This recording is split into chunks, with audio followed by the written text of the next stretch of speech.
All right, yeah. Offer first, congratulations to LSU, Coach Ogeron, tremendous football team. Played very well, very deserving. They're impressive. Yeah, it's a disappointing locker room right now. I mean, what can you say? I thought the game, we traded blows early. They went on the run there at the end of the first half. We got a little frantic and just didn't play our best, and give them credit. They certainly made plays, but we gave them a lot of plays with our mistakes. That's probably the most disappointing there at the end of the half. And obviously they made the big run and got some separation. It's been a great year. This team, I told them in there, it's been an absolute joy to coach. A lot of adversity this team's had to deal with. Some on the outside, some that the outside doesn't know about. That they've been a joy.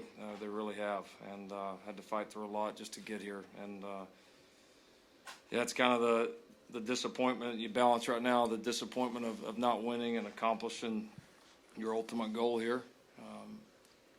And on top of that, just not playing our best, and it's hard to describe that disappointment. But you balance that with a sense of pride of what this group's been able to accomplish, in an era of, the championships, all that stuff are great, but shoot, in an era when a lot of guys don't even want to play in their own bowl game. I got two guys next to me right here that'll play in the NFL year, and that'll be next year, and that'll be high draft picks that were, both injured, both had things going on, both could easily came out of the game and just begging to stay in the game there, even in the last couple of minutes. And that's the kind of culture we built, and guys like these two are very much responsible for that. So proud of these guys. It hurts right now, but won't diminish all they've been able to accomplish. And I love this team. That's it. All right, thanks, Coach. We'll go ahead and open it up to questions. We'll go right here in the front row. Barry? Yeah, Barry Trim with the Oklahoma Lincoln. Is today an example of just a bad day at Black Rock, or is it an example of how much further you need to go to get over this hurdle you want to get over? LSU's a good team. Like I said, they're a good enough team that you were going to trade blows with them no matter what. And we just made some uncharacteristic mistakes in there in kind of the second quarter, into the first quarter, the second quarter, that we haven't made some all year. And you can't give a team like that any help. And then certainly the not having a few of the guys, certainly the Buki getting ejected on the targeting was a huge play in the game. We lost our composure there a little bit, lost our sense of focus, and it hurt us, and LSU capitalized on it. So give them credit. Certainly didn't play our best. Where that is in the big picture, I honestly don't really care. Dean? Coach, this is the second year in a row of slow starts, putting yourself behind and just having too big of a gulf to catch up. Can you put your finger on anything? Is it tenseness? Can you point to anything? Nah, this one's different. Bama last year jumped up. It was 28-0 before you could even blink. We weren't really playing good on any of the sides. I thought we kind of steadied after we hit the big play to CD, and then Kennedy scored the first touchdown. I felt like we were going to kind of steady there. And and we traded blows early. It was just that run there. And, what it is, you play really good teams in this playoff. And when you don't play your best ball, good teams are going to take advantage of it. And LSU took advantage of us not playing our best ball there. And then there were just some pivotal third, big, like there's going to be in these games, but some pivotal third downs that they made, a couple of, unbelievable plays, a couple that we made, a couple boneheaded plays, several opportunities offensively that were just that far away. But in games like this, that's the margin of error. Okay, right here in the front row on the left. James Hale, Sports Talk 1400, The Ref. Lincoln, when Buki got ejected, you had to go to an inexperienced player. Woody's a really talented guy, but still, how much did that put you in the 8 ball, knowing the injuries and things that you've had back there? Yeah, it was challenging. Broyles was our primary replacement for Turner Yell getting hurt, and so we worked Broyles, had to just crash course him at safety, over the last week to get him ready, and then all of a sudden now he's got to play nickel, and so those guys are going to continue to be good players. Yeah, you'd love to have gone in with the other ones. That wasn't the hand we were dealt. And there's, they got some good players. Was that a factor in the game? Yes. Was it a deciding factor? No. Some of our mistakes and inability to play our very best was the deciding factor. Okay, right here in the front row on the right. Yeah, John Hoover, the franchise and sporting news. Bob used to say when these things got sideways sometimes, and even when they didn't, that the other team that you're playing against, a championship team in these big game settings, they're awful good, and that makes the difference. Did that happen tonight, where this thing got going sideways, partially because they were awful good, and then they kept it going that way because they were so good? Yeah, in other words, the other team's talent. No, they're a good team. There's no question about it. I mean, you look at their quality wins this year. They're a good football team. Give them credit, and I thought they played well. And I thought the disappointing thing is we helped them play well way too much. And I felt like if we played well, we were going to be able to stand in there and trade blows with them. Or it really did, and we did early. But when you start making mistakes, a combination of that and a talented team playing well, they go on a run like they do. Okay, right here.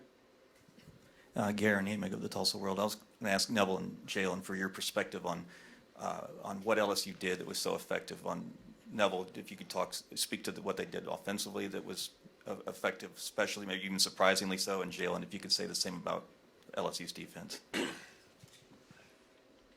mean, again, they're a solid ball club, and they're able to make plays. They took advantage of opportunities that they had, and just like as a good football, team should. And, there's opportunities for us to, kind of make plays, and, it didn't happen, but, that's a credit to them and, the work they put in. And, again, they got a solid group of guys up front. A guy in the, QB that can make plays and, is effective. So that was a credit to them. Jalen? Yeah, just talk about the missed opportunities we had, leaving money on the table, just going out there and taking advantage of every opportunity we have against teams like this, in games like this.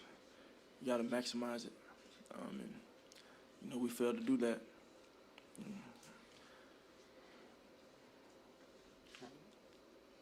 Yeah, go ahead. Chris Stevens, Gwinnett Post. Jalen, just talk about what their defensive line, excellent front seven, just being able to mostly keep you in the pocket and limit your running abilities. Yeah, just kind of what I said last time. They got great players, really athletic players, fast. They play strong and they rally to the ball.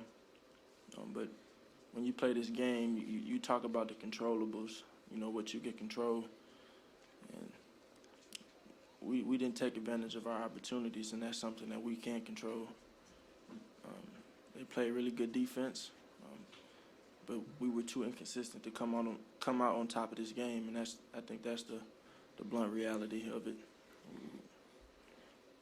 Right here, second row on the aisle. George Stoya, OU Daily. Jalen, you talked a lot about your college football career being unprecedented.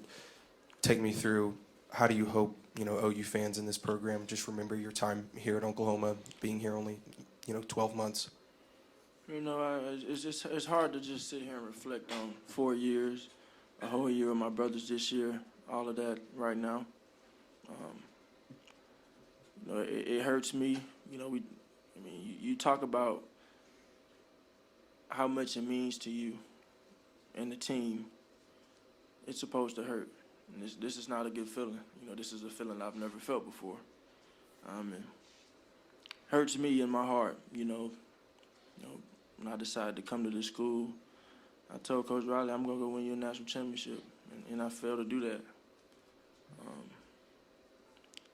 And moving forward, I definitely hope, I've already told them, I hope that you guys learn from this. I hope everybody learns from this. And it hurts me the most, because usually when you come up short in something, you can come back and you can fix it. I can't come back and fix it. I'll never play college football again. Right here.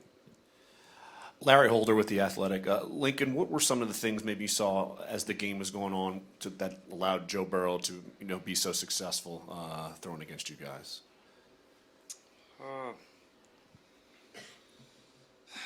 We had a hard time, obviously, corralling him back there.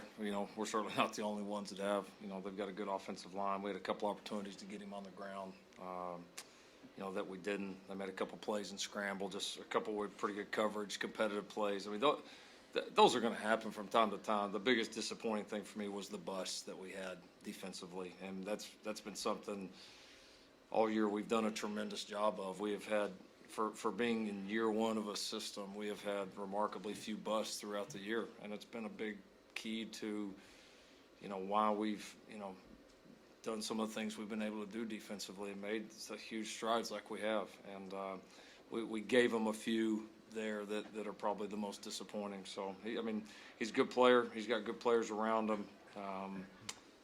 They made some tremendous plays. The ones I'll be most disappointed about were the ones that like I said, that we busted and just kind of gift wrap for them. We have time for a couple more. We'll go right here again in the front. Including Buki's ejection, how much, you mentioned the guys earlier, the three missing players. How much did that actually, do you think, contribute? I mean, when you look at the final score, you're thinking, wow, could three players have made that big of a difference? So ultimately, what were those three guys' impact? Them being gone, what was their impact? I don't know how you measure that. I mean, it's, you certainly, of course, you love to go into these games with every single player healthy and every player feeling good and available and all that. Of course you'd want to, especially when you're playing another great team. But that wasn't the hand we were dealt. Honestly, that hadn't been the hand that we've been dealt all year. I mean, it's been one of those years here. And, despite all that, we were able to win a fifth straight Big 12 championship, able to get back here to the college football playoff. And so, I'll be happy to talk about the guys that did play, though. All right. Right here back to Barry. Barry Trammell with the Oklahoma, and Jalen, you've played against LSU before. What's different about this LSU team than the ones you played when you were at Alabama?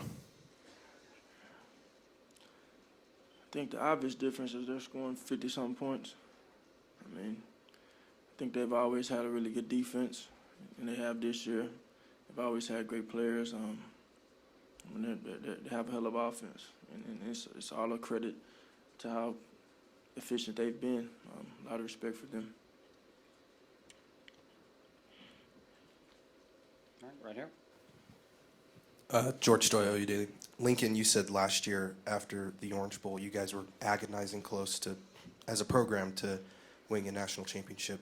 You guys are back at the playoff. Obviously, not the result you wanted, but how close is this program to reaching that? We're continuing to make strides. There's no doubt about it.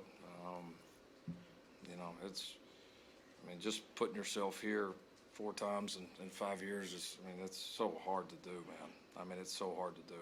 And I think we've made some great improvements with the program. I'm excited where we're headed defensively. I think we've just scratched the surface about how good we can get on that side. And this program's got a championship DNA. We kind of find a way.